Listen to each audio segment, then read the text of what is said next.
Well, tariff से भारत के कुछ सेक्टर जैसे कपड़ा, ज्वेलरी, ऑटो पार्ट्स का नुकसान हुआ, लेकिन फार्मा, इलेक्ट्रॉनिक्स जैसे सेक्टरों को अमेरिका ने खुद बचाया, क्योंकि ये सेक्टर उनके लिए भी जरूरी थे।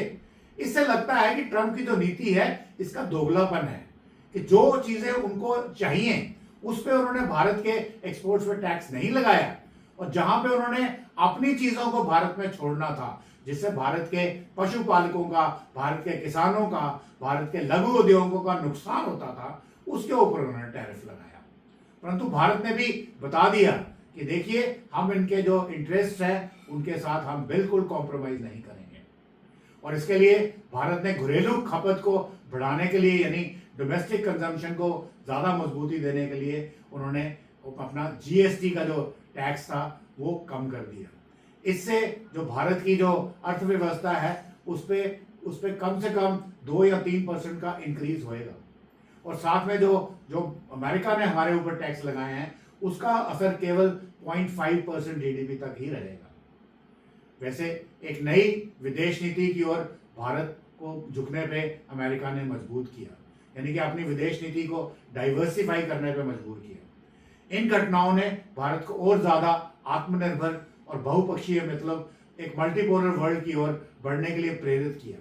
और भारत अब ब्रिक्स और ग्लोबल साउथ के साथ अपने रिश्ते मजबूत कर रहा है, और बाकी कंट्रीज जैसे ईयू है, रशिया, ऑस्ट्रेलिया है, उसके साथ न्यूजीलैंड है, साउथ अफ्रीका है, अफ्रीकन कंट्रीज है, उसके साथ अपना व्यापारिक सहयोग मजबूत कर रहा है। इसके अलावा उन्होंने एससीओ जैसे संगठनों में भी बैठक में प्रधानमंत्री ने भाग लिया, और पुतिन और शी जिनपिंग की साथ दोस्ती भरी तस्वीरें अमेरिका के लिए एक चेतावनी बन के उभरी। तो ट्रंप ने सोशल मीडिया पर गुस्से में कहा था कि अमेरिका ने भारत और रूस को खो दिया है और वो अब चीन की झोली में जाके बैठे हैं।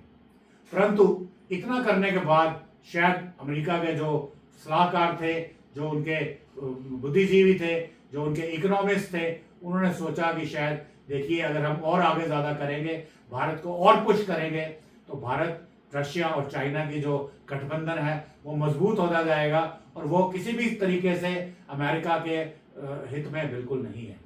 तो हम कह सकते हैं कि बर्फ तो पिघलने लगी अमेरिका की तरफ से, परंतु भरोसा अभी भी कमजोर है। Please like and subscribe.